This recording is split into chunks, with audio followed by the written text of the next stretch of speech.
दोस्तों नमस्कार। Colonel Ajay Shiv Ajay Astromoney group first global astro finance digital channel से आपसे मुखातिब होता हूं। आज 9 मार्च सन 2026 सोमवार। दोस्तों आपको याद होगा लगभग 10-12 दिन पहले हमने आपको अंगारक योग यानी राहु और मंगल के साथ बनने वाले अंगारक योग के ऊपर एक शो अपलोड किया था और पूरे विश्व में भीषण तबाही, बाजारों में ज़बरदस्त उतार चढ़ाव का अग्रिम विश्लेषण दिया था, जो कि अक्षत सत्य साबित हुआ। साथ साथ यदि आप हमारा कल रविवार को हमारा जो अपलोड शो है शनि यानी सैटर्न के कॉम्बस्ट होने का यानी शनि के अस्त होने का भी शो हमने अपलोड किया है, उसको भी आप ध्यान से देखें।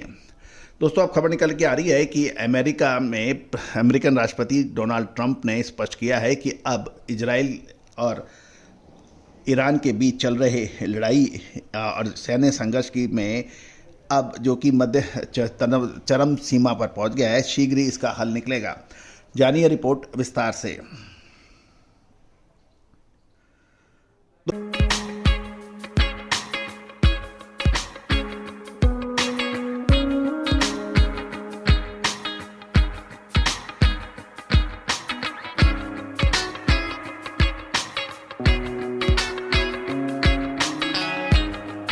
तो इससे पहले हम आगे चले, एक विनम्र अनुरोध, यदि आप हमारे चैनल पर नए हैं, पहली बार आए हैं तो चैनल को सब्सक्राइब करना बिल्कुल ना भूलें। खबर निकल के आ रही है कि ईरान और अमेरिका इजराइल संघर्ष में सैन्य तबाही और परमाणु हथियारों की सच्चाई पर यह शो प्रकाश डालेगा। हाल में ही मध्य पूर्व में तनाव अपने चरम सीमा पर पहुंच गया है। 28 फरवरी सन 2026 को अमेरिका और इजराइल द्वारा ईरान के खिलाफ संयुक्त अभियान चालू किया गया और ये संयुक्त सैन्य अभियान ऑपरेशन ने पूरे क्षेत्र को झंझोर दिया है।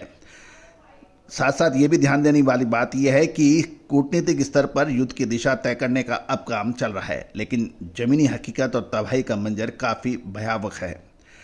आइए हम जान लेते हैं कि अभी तक के नुकसान और परमाणु बम की आशंका को जताते हुए अमेरिका और इजराइल ने जो ईरान पर हमला किया था उसकी सच्चाई क्या है। दोस्तों कूटनीतिक कोऑर्डिनेशन और आगे की रणनीति की बात करें तो अमेरिकन राष्ट्रपति डोनाल्ड ट्रंप ने अब स्पष्ट किया है कि ईरान के खिलाफ चल रहे मिलिट्री ऑपरेशन को रोकने का निर्णय इजराइल के प्रधानमंत्री बेंजामिन नेतन्याहू के साथ सही समय पर आपसी सहमति यानी म्यूचुअल अंडरस्टैंडिंग से लिया जाएगा। हालांकि अंतिम मोहर ट्रंप के कंसल्टेशन के बाद ही लगेगी। गौरतलब है कि अब ट्रंप समझौते और युद्ध समाप्ति की बात करने लगे हैं। मध्य पूर्व में अमेरिका के विशेष दूत स्टीव विटकॉफ और अमेरिकन राष्ट्रपति के सलाहकार जारेड कुशनर इजराइल का दौरा कर रहे हैं और उनका मुख्य उद्देश्य नेतन्याहू के साथ मिलकर रीजनल सिक्योरिटी यानी क्षेत्रीय सुरक्षा को और आगे की सैन्य एवं कूटनीतिक रणनीति पर गहन चर्चा करना है। दोस्तों ये तो तय है कि जिस मकसद के लिए अमेरिका और इजराइल ने जॉइंट मिलिट्री ऑपरेशन कर ईरान पर भीषण हमले किए, उसका मेन उद्देश्य न्यूक्लियर पावर को डिस्ट्रॉय करना था और परमाणु बम के इंस्टॉलेशन को ख़त्म करना था। उनको जो आशंका थी कि ईरान परमाणु बम बना लिया है या बहुत नज़दीक है, उसके ऊपर भी हम सारी चर्चा करेंगे। सबसे पहले तो ये चर्चा कर लेते हैं कि इस भीषण लड़ाई का असर तीनों देशों पर क्या रहा। दोनों ही पक्षों को जानमाल का भारी नुकसान उठाना पड़ा और मार्च 2026 के शुरुआती हफ्ते तक अनुमानित आंकड़े इस प्रकार रहे हैं कि ईरान में इस युद्ध में सबसे ज़्यादा तबाही ईरान के अंदर हुई है। लगभग 1200 से 1600 से अधिक लोगों की मौत हुई है।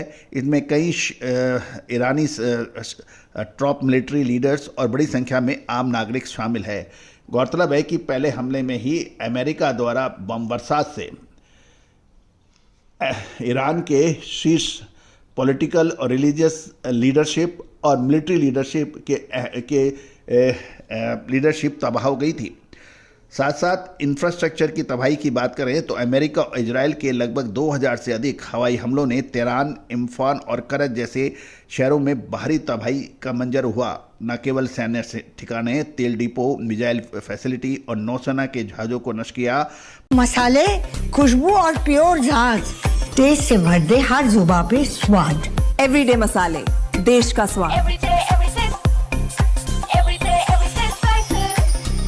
बल्कि हमलों में के चपेट में अस्पताल और साफ पानी के इंस्टॉलेशन जैसे महत्वपूर्ण इंस्टॉलेशन पर भी बमबारी की गई, स्कूलों को भी नहीं छोड़ा गया। जहाँ तक इजराइल की बात करें तो इजराइल ने अपनी रक्षा और पलटवार में इजराइल के सैकड़ों बैलिस्टिक मिसाइल और ड्रोन इजराइल पर दागे। इन जवाबी हमलों के कारण इजराइल में भी 13 से अधिक नागरिक और कुछ सैनिकों की मौत हुई, जबकि 2000 से अधिक करीब लोग घायल होने के भी समाचार हैं और कहीं रिहायशी इलाकों में मिसाइली गिरने से इजराइल की इमारतों को भारी नुकसान हुआ है। अमेरिका की बात करें तो ईरान ने केवल इजराइल ही नहीं अपितु मध्य पूर्व में Qatar, Bahrain, UAE, Jordan, Iraq आदि क्षेत्रों में मौजूद अमेरिकी और सहयोगी देशों के सैन्य ठिकानों पर भी भीषण हमले किए। इन हमलों में 6 से 8 अमेरिकी सैनिकों की जान जा चुकी है और 20 से अधिक घायल हुए हैं। इसके अलावा खाड़ी के देशों में मौजूद कई बुनियादी बड़े ढांचों को नुकसान हुआ, जिससे खाड़ी के देशों का विश्वास अमेरिकन प्रशासन और मिलिट्री से उठ गया। ये भी कहा जा रहा है कि कुछ अरब देशों के राजनीतिज्ञों ने तो यहाँ तक कह दिया कि इस लड़ाई में हमारे इलाकों में बमबारी हुई, लेकिन अमेरिकी प्रशासन ने उस पर ध्यान नहीं दिया। वो सिर्फ इजराइल को बचाने में लगे रहे और हमें अकेला छोड़ दिया गया। अब महत्वपूर्ण ये है, क्या जो अमेरिका का मेन उद्देश्य था, ऑब्जेक्ट था, एम था, वो पूरा हुआ? क्या अमेरिका को ईरान में परमाणु बम बनाने के सबूत मिले? ये एक बहुत महत्वपूर्ण सवाल है, लेकिन कड़वा सच भी है। सच ये है कि अमेरिका और इजराइल ने इस बड़े हमले का पीछे का मुख्य देश ईरान को परमाणु हथियार या न्यूक्लियर वेपन हासिल करने से रोकना बताया गया था। हालांकि जमीनी वास्तविकता और अंतर्राष्ट्रीय फैक्ट्स इसके बिल्कुल अलग है और ये गलतफहमी भी खत्म हो गई है। गौरतलब है कि अमेरिका ने पूर्व में भी कर्नल गद्दाफी और सदाम हुसैन जैसे मिलिट्री लीडर्स और शीर्ष राजनेताओं के खिलाफ सैन्य अभियान किए थे, उसमें भी कुछ नहीं मिला था। इराक में हमला करने, सद्दाम के खिलाफ हमला करने का मेन मकसद केमिकल वेपन्स की बात की गई थी, जो अंत तक प्राप्त नहीं हुए थे। ऐसा ही कुछ ईरान में होता नजर आ रहा है। गौरतलब है कि सैन्य हमलों के बावजूद उससे ठीक पहले भी अमेरिका या इजराइल को कोई ठोस सबूत नहीं मिला जिससे साबित हो सके कि ईरान सक्रिय रूप से परमाणु बम बना रहा है या उसकी तैयारी कर रहा है। No evidence found. साथ साथ IAEA का आधिकारिक बयान, संयुक्त राष्ट्र की परमाणु निगरानी संस्था इंटरनेशनल एटॉमिक एनर्जी एजेंसी, जिसे IAEA कहते हैं, के प्रमुख राफेल ग्रासी ने मार्च 2026 में स्पष्ट रूप से पुष्टि की है कि इस बात का कोई सबूत या स्ट्रक्चर्ड प्लान नहीं है कि ईरान परमाणु बम बना रहा है। ऐसी कोई सबूत नहीं मिले हैं। हकीकत यह है कि ईरान के पास एनरिच यूरेनियम का एक बहुत बड़ा भंडार जरूर था, जो पश्चिमी देशों के लिए चिंता का विषय था, लेकिन स्वतंत्र आर्म्स कंट्रोल एक्सपर्ट और खुद अमेरिकी इंटेलिजेंस की पुरानी रिपोर्ट्स ये मानती रही है, ईरान ने 2003 के बाद किसी सक्रिय परमाणु हथियार कार्यक्रम पर काम नहीं किया है। हाँ, इसलिए इमिनेंट न्यूक्लियर थ्रेट का दावा तथ्यात्मक रूप से अभी तक प्रमाणित नहीं हुआ है। गौरतलब है कि इस युद्ध ने ग्लोबल इकोनॉमी की चूल्हे हिला दी हैं। शिपिंग और क्रूड सप्लाई ईरान द्वारा जवाबी हमले के बाद में हॉर्मुज स्ट्रेट और अन्य प्रमुख शिपिंग कॉरिडोर में जहाज़ों की आवाजाही बुरी तरह से प्रभावित हुई और इस दुनिया में क्षेत्र से दुनिया का 30% से अधिक समुद्री तेल का व्यापार होता है। कुल मिलाकर अमेरिका अपने उद्देश्य में कामयाब नहीं हुआ है। All the very best, good luck, happy trading. शुद्धता ऐसी जो हर घर की पसंद बने। सुधा महेश ठक्कर, हल्दी के विश्वसनीय निर्यातक। आज ही संपर्क करें।